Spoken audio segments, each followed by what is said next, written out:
So here we have my newly acquired Ford Focus with a 1.6 petrol engine, which has been abandoned for the last couple of years.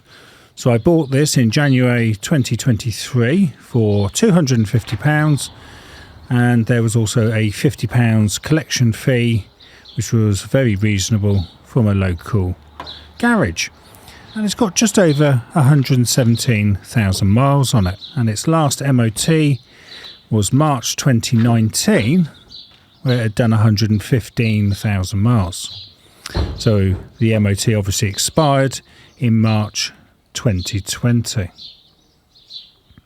So on that MOT, it did mention that the subframe was corroded but not seriously weakened at the front and the back.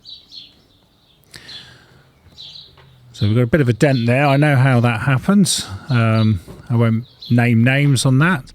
It wasn't there when I collected the car, but we did have a seized wheel, so it required considerable pushing from the rear to get it off the recovery truck. So, and being Ford, the panels are very thin, so they're easily dented. I have to try and pull that out. So anyway, so we've got a spare wheel there.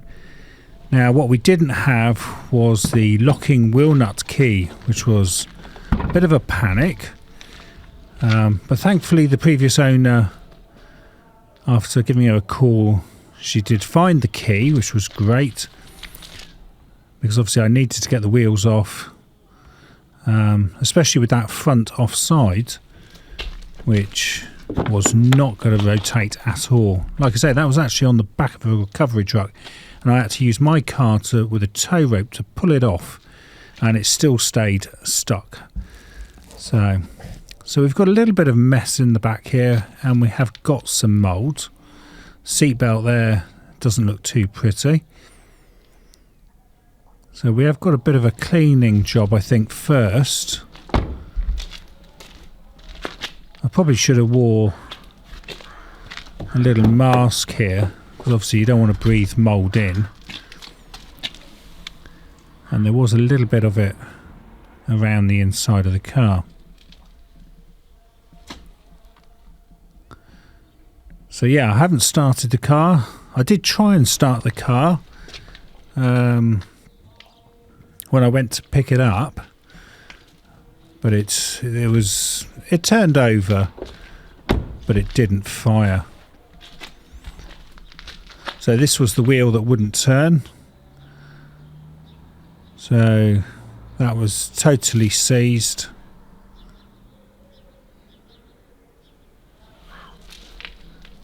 So that's a job to be done. And then if we have a look under the bonnet, you can see that it's obviously been sat there a while, and Mother Nature has been reclaiming it. I think that's the one thing that's always fun about picking up an abandoned car. It's the joy of cleaning it and trying to bring it all back to its former glory. So we have got some rust on the sills there by the look of it. So I don't know whether that's actually on the sill or just on the wing, but it seems to be the same on each side. I'm hoping it's not the sills, because welding upside down is a bit of a skill, and it can easily go very wrong. So I have done a couple of sills, but not overly successfully. I think it's easier if you can turn the car upside down and have gravity on your side. But there we are. So the spiders have been enjoying this place. So I think they're going to have to move on now.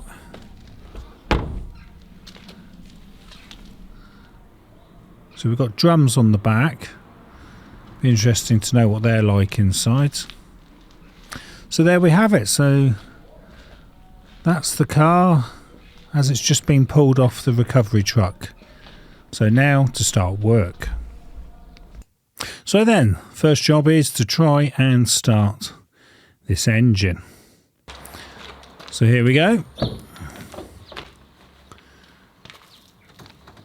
We've got a cold morning here. And we're just get a battery connected up to this and see what we get. So the car is quite damp inside, as you can see. There's a lot of condensation there from being sat there and getting damp. Right then, so we've got our jump leads on now. So let's give it a go. See what we get.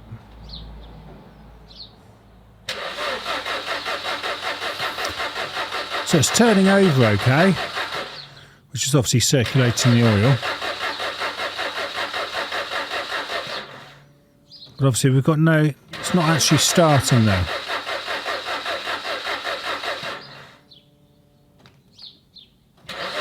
It might be just the fuel's drained back into the tank. Let's try again.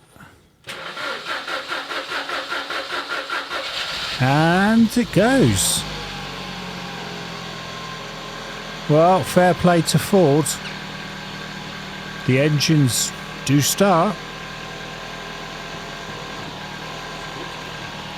I mean, that's not bad. That's nearly 3 years that this car's been laid up.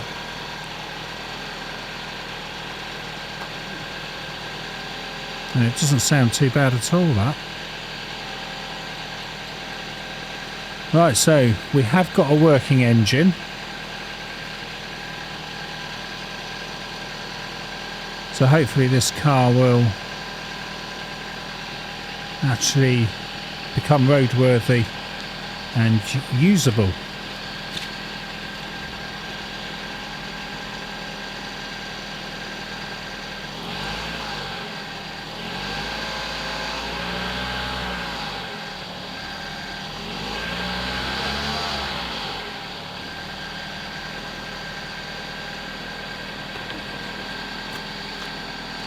I mean, if that's a timing belt on there,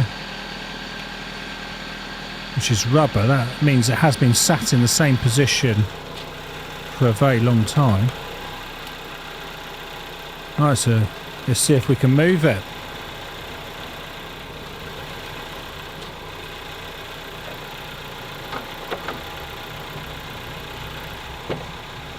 So obviously if I turn it off, it's not going to start again because that battery's completely dead that's in there. Let's see. Sounds a bit noisy and rattly, but she is moving.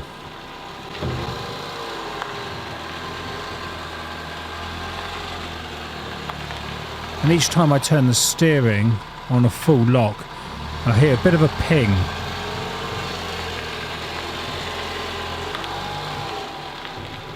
So I think we might have some broken springs. There we go, yeah, I just heard it again there. But she is moving.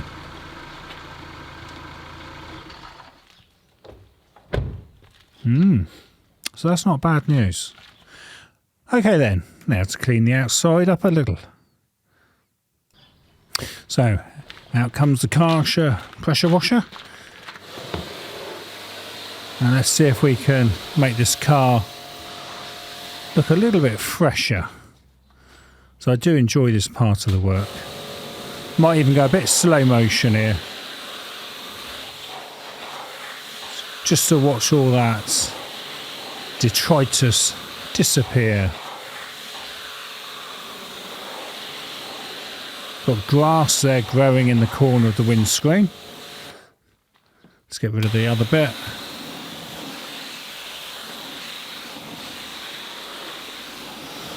Yes, I do find this part very pleasurable.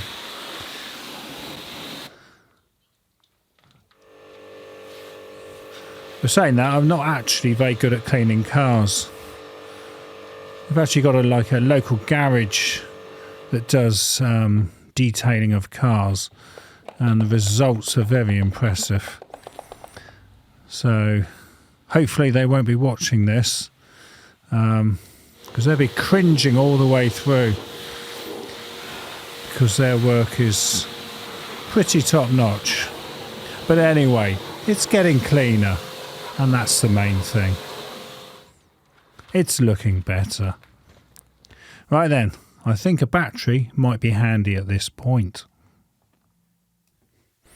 So I'm actually going to speed this part up because I have actually done a full video on me changing the battery on this Ford Focus, and it's quite involved because you actually have to remove part of the scuttle panel below the windscreen to actually get the battery in. So I'm actually cheating here a little bit and just sort of shoving it in, but basically the gist is obviously the battery needs to be changed, and the battery's being changed.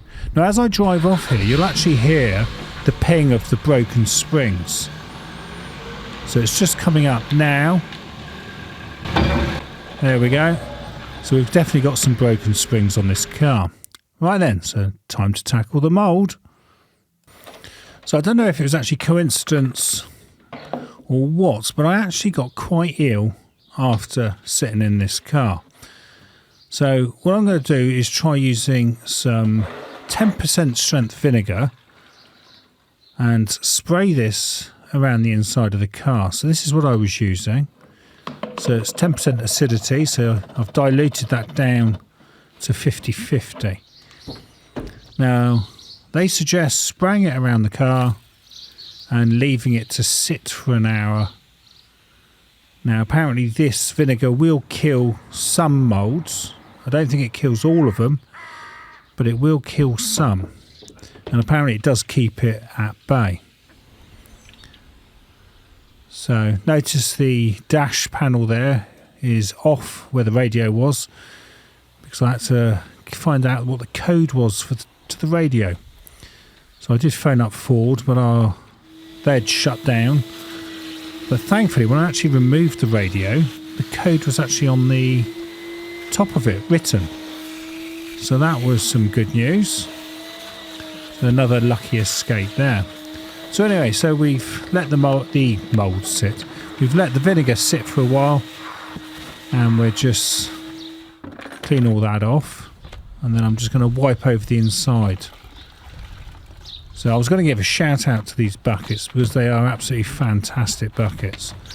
Not sponsored or anything, but having a flat back, they fit in the kitchen sink really well by the taps. That's completely a side mention there. But anyway, so the car has now been wiped out. I'm using hot water there. Again, there's some vinegar in that. So hopefully it'll all be gone, the mould. And then what we're doing now is I'll just put a big fan on there, and hopefully that would dry the car out pretty quickly so the mould doesn't come back again. Okay then, now it's time to remove the front wheels and see what horrors await me. So again, similar to the battery, I have actually done two separate videos on replacing the near side and the offside suspension springs. But here's sort of a condensed version from those two videos, because obviously the springs needed to be replaced. Now, as you can see, things are pretty rusty in there. Doesn't look good. It's quite scary to me anyway, seeing that amount of rust. Hopefully it's all surface rust, and we can try and just sort of clean most of it off, perhaps with an air scaler. So there's our broken spring on the near side. So clearly we've got springs to replace, and obviously if you're going to replace one of them, it makes more sense to replace both so that the handling is maintained. Otherwise you're going to have one strong spring and one weak spring. So I do start to actually try and clear this off with the air scaler, just to try and make things look a little bit better. And then obviously spray everything over with a bit of plus gas, because obviously I'm going to start undoing things now and trying to free the calipers up and things like that. So I'm just going to go over to the other side as well and just see what we've got there, because obviously I know that we've got one broken spring, Now these nuts, these wheel nuts, were a bit of a nightmare because they swell, and I didn't realise this. So they're like a two-part, and underneath the chrome cover, the nut rusts away and swells up. So you can't get any socket to fit on them. So a bit of a nightmare that. I'm going to have to address that on the rear wheels, because I think you need to cut those covers off. But anyway, so this is the offside. Now this one is the one that was seized. Now I did manage to actually get it moving. Once the engine had started, I was able to sort of use the engine to try and break it loose a bit. But it's not broken loose that much. Not like the suspension spring. That's definitely broken. So as we can see, I'm just trying to show that that is broken. It's probably a bit obvious really, but I like to try and convey detail. We haven't finished here. We're definitely trying to get the message across that we've got a broken spring on this side, and we have. There we go. I think that's conclusive. Right, so I'm just going to try and turn this, and as you can see, that's pretty seized. Obviously not a good idea to do that on the threads of the studs, but anyway. But there we go. So that's how things are looking. Pretty grim. Yeah. So hopefully with a little bit of careful work, we should be able to perhaps bring all these parts back together and start things moving again. Obviously this caliper needed a lot of work, trying to get it backwards and forwards to unseize that. Clean the discs up as well. So there we go. Okay, so I think we're now on to replacing those broken suspension springs. So here's my condensed version of replacing these two springs. Like I say, this video is more about seeing if this car can get through an MOT as opposed to how to repair a video. This is what I was faced with, was obviously the broken spring, and then what happened was all the ball bearings from the top mount fell on the floor. So a little bit of a disaster. It probably would have been easier just to have completely replaced the damper with a new spring, and jobs would be a good one, because obviously those dampers could leak in the very near future and cause me to have to do it all over again. But anyway, so we've gone for changing the springs. We're trying to keep the cost down as low as possible, because obviously I don't know whether this car's going to pass an MOT, so I don't want to invest too much money into it until I know where I actually stand with it. So that's the near side spring replaced. Popping that one back in now. And I had a right game there with the hub nuts on there that hold the strut in position, because the head's completely sort of dissolved on me, and I actually had to use a welder and all sorts of things to eventually get those two bolts out on each side. So here we are on the offside now. Again, same situation. Now, it's worth noting that these springs, when they snap, they can actually go into the sidewall of the tyre. So that would be quite disastrous, because obviously it's going to cost you some tyres as well. So that would be really bad news. But you can see that the edges of those are really sharp. So here we are, just briefly removing this. We've lost all the bearings, so we had to try and find all those bearings on the garage floor. They were coming out of here as well. Look, there's another one that just popped out bearing. Really, it's all in quite a bit of a state. So we found the bearings, thankfully, and got them back in. Greased them all up nicely. And then put our new springs on. So, like I say, hopefully these dampers won't let me down. Otherwise this will all be a lot of work for nothing, because I'll have to remove them all over again and repeat the whole process. But there we go, it's all back together. That one can now go back on the car.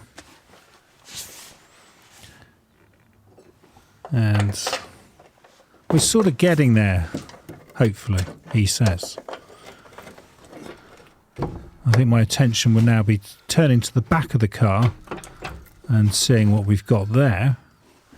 And obviously the seals, which is what's really scaring me, is the seals. So these are the bolts I'm just tightening up there. As you can see, I've welded a new head on there because it completely came off. It just dissolved. But anyway, tyre back on. Hopefully this is the front of the car okay. It's spinning. So we've got no seized caliper. That's good news. There we go then. So in conclusion, I think the next job is to inspect the rear brakes and suspension. And the part I'm dreading is the possible welding of the seals. So you've been watching how to repair an abandoned Ford Focus and hopefully get it through an MOT. And thank you for watching and supporting my channel, and please like and subscribe. This video was filmed and edited by me, Mark Savage, in April 2023. I can also be found on Instagram and Facebook as Coats and Gators.